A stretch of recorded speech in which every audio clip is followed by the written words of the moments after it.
Hi, this is Scott Garibay, and today we're going to talk about Dungeons and Dragons. We're going to talk about a fascinating theft that the mainstream media is reporting has occurred at Gen Con.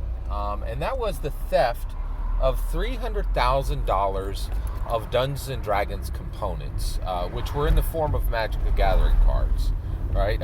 Just to be clear, if you're buying Magic the Gathering cards, you're buying Dungeons and Dragons, in my opinion.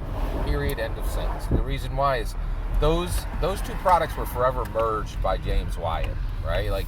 And if you buy Magic the Gathering cards, you are simply using unbound pages of D&D canon hardbacks, and you just don't realize it. That's to me, that's what the moment those two worlds were forever fused by James Wyatt's work. Magic the Gathering ceased to function as a freestanding product. It's simply a shell that contains D&D canon, in my humble opinion. All right. So people were reported. There were perpetrators who were reported to have stolen $300,000 worth of D&D components from Gen Con, right? And the reason why I'm highlighting the fact that, these were in the form of Magic the Gathering card, but the important part is they stole Dungeons and Dragons. Nobody cares if somebody steals Magic the Gathering. Magic the Gathering doesn't matter because it's a game, right? But Dungeons and Dragons does matter because it's transformation, right? And that's not me saying it's transformation. That's Hasbro saying it, right? They put Joe Manganiello on D&D Direct, and he said, Dungeons and Dragons, he said, I'm right now having elevated conversations with people who are transforming their lives and corresponding the cultures they live in with Dungeons and Dragons, right? Dungeons and Dragons is not a product, it is transformation, right? And it's being spread. It's being spread freely, right? You can play it for free, and it's being spread to people who only understand transformation when it's been purchased, right? Although I don't think the transformation you can get from Dungeons and Dragons needs to be purchased, right? You can get it for free. They're literally giving it out. All great things are given out for free, right?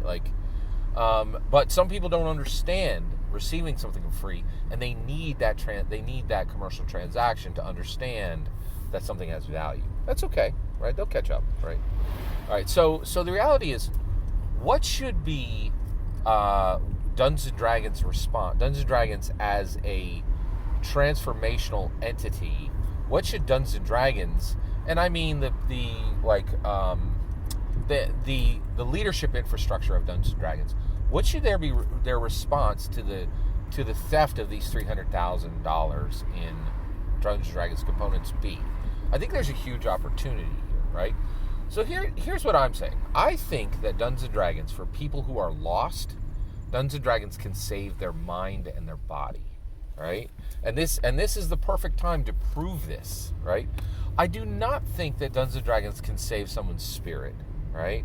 Now, granted, Dungeons and Dragons does have massive interaction with spirituality and religion. It has a pantheon in every single religion, and every single book that's ever been printed of Dungeons and Dragons talks about gods.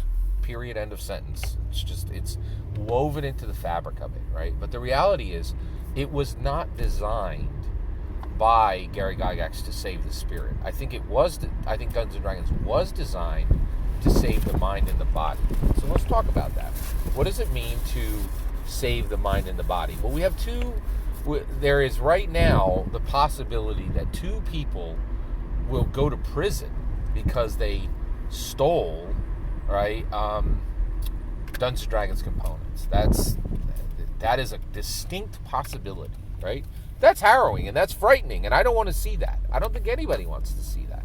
No one wants to see anyone's interaction with Dungeons and Dragons become prison, right? Everybody wants to see people's interaction to Dungeons and Dragons.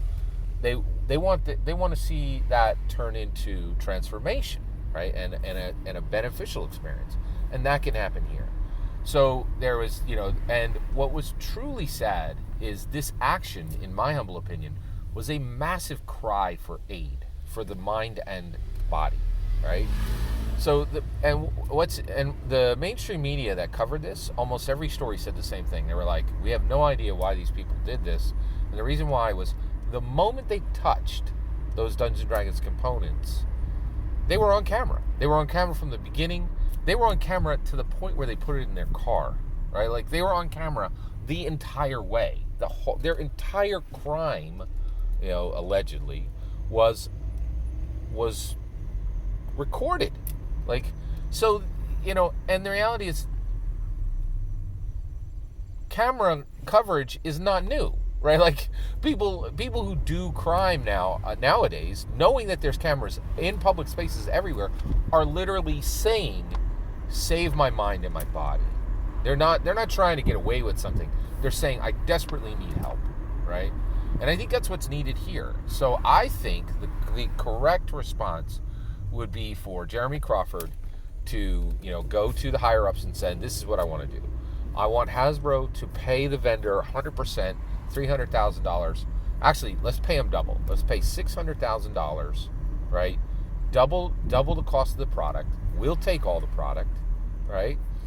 And we want all charges dropped from the vendor. And we then want these two, we want the people who are involved in this activity to be completely freed. We want their bodies freed from having to report to court, from having any possibility of ever going to a jail, and from having any possibility of ever going to a prison, right? We want them freed from that. And we want their minds released from the horrible, weight of having to explain why they did this action. We want them freed. We want to free their mind and their mind and their body, right? We can't free them spiritually. Only God can do that, right? But because of Gary Gygax's work, Dungeons & Dragons can very much free the mind and the spirit. It cannot free the spirit, but it can free the mind and the body, right?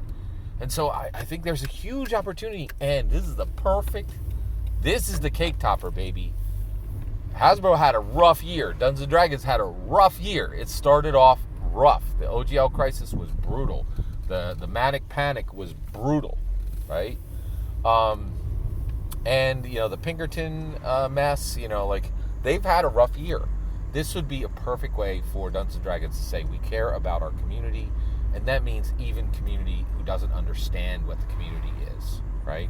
Because I think the moment those people touched those D&D components, they were part of the D&D community. They just didn't understand it, right? And this would be a way to say, this community cares for everyone, even people who are confused and crying out for help, right?